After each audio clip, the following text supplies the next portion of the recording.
কেন ইসলাম ধর্মে কোনো মহিলা নবী নেই? অনেক নাস্তিক ব্যক্তিরা এই প্রশ্নটি তুলে থাকেন। এ বিষয়ে আপনার বক্তব্য জানতে চাই।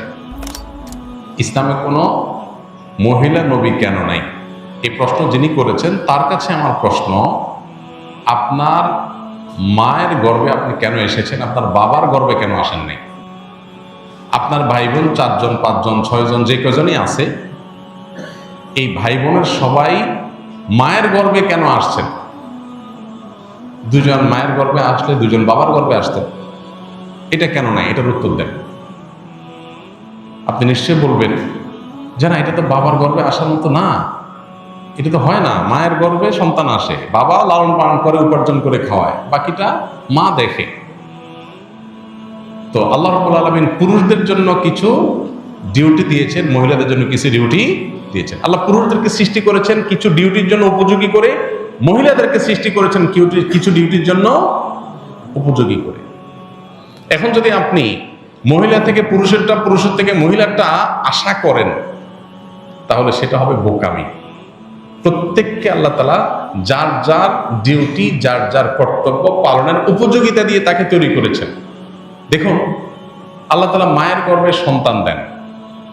গর্ভের ধারণের এই যে সময়টা, মায়েদের যে কষ্টের সময়টা 10 মাস, এই সময়টা কি বাহিরে রাস্তাঘাটে মুভমেন্ট, অফিস আদালত, ব্যবসা বাণিজ্য, মাটি কাটা, বাহিরে কাজ করা, এই কাজগুলো গর্ভাবস্থায় উপযোগী না বাসায় রেস্ট করাটা বেশি উপযোগী?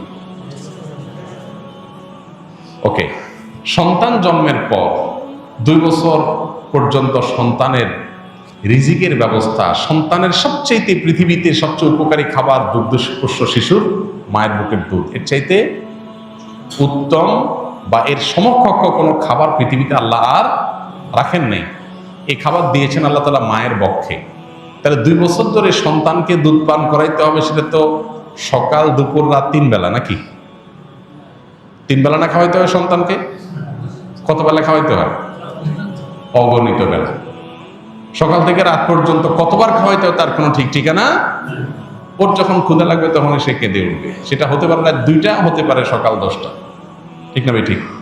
তাহলে সারাদিন রাতে যে কোনো সময় সন্তানকে দুধ খাওয়াতে হবে। এটার জন্য উপযোগী কি অফিসের চেয়ার নাকি বাসা বাড়ি? আল্লাহ তাআলা নারীর বডি স্ট্রাকচারের মধ্যে যেসব জিনিসগুলো দিয়ে দিয়েছেন, সেখানে কিন্তু ইন্ডিকেশন আছে যে তার কর্মস্থল কোথায় হবে, তিনি তার ডিউটিটা কোত্থেকে পালন করবেন। এখন আপনি যদি তাকে ওই জায়গা থেকে বের করে ভিন্ন জায়গায় তার ডিউটিটা সেট করার চেষ্টা করেন, তখন পৃথিবী, তার সিস্টেম মুখ থুবড়ে পড়ে যাবে। আজকে পৃথিবীর উন্নত দেশগুলোর মুখ থুবড়ে পড়ে গেছে। সেগুলোতে সন্তান জন্মের হার কমতে কমতে এমন কমছে যে সেখানে এখন প্রণোদনা দিয়ে, টাকা পয়সা দিয়ে সন্তান জন্মের হারকে স্বাভাবিক করার কোনো পথ তারা খুঁজে পাচ্ছে না। কারণ ওই যে আল্লাহর সিস্টেমকে পরিবর্তন করে ফেলেছে, এখন তার কুফল ভোগ করতেছে।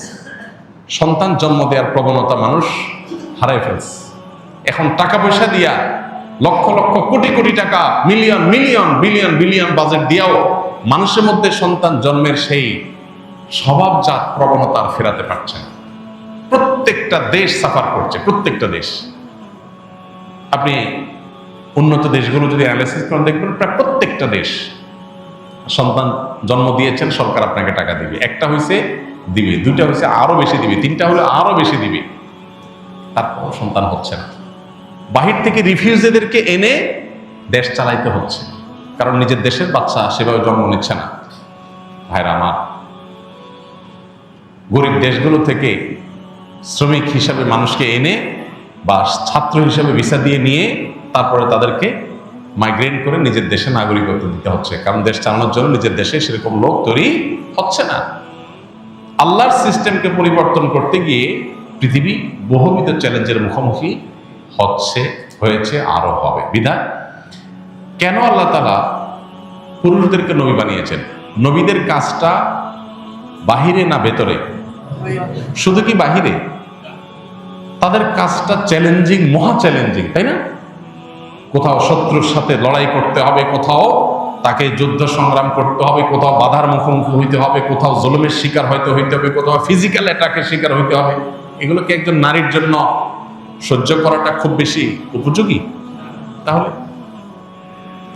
হ্যাঁ, নারী অনেক কিছুই করতে পারে, আল্লাহ তাআলা তাকে অনেক ক্ষমতা দিয়েছেন। দেখুন, যে পুরুষ বীর হবে নারী তাকে জন্ম দিবে, এর চেয়ে বড় গৌরবের বিষয় কি? যে পুরুষ বীর হবে নারী তাকে গড়ে তুলবে, বীরের মা হবে, এর চেয়ে বড় মর্যাদার বিষয় কি?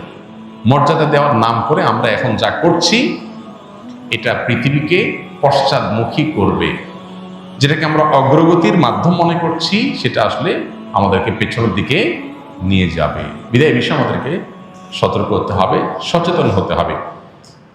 আল্লাহ রাব্বুল আলামিন যাকে দিয়ে যে কাজ নিতে চান তাকে সেইভাবে তৈরি করেছেন। আপনি এটাকে উল্টাতে চাইলে সেটা হবে না। অতএব আল্লাহ তাআলা কেন পুরুষদেরকে শুধু নবী বানিয়েছেন, মেয়েদেরকে কেন নবী বানান না, এর মধ্যে এটার উত্তর আছে। আল্লাহ আমাদেরকে বোঝার তৌফিক দান করুন।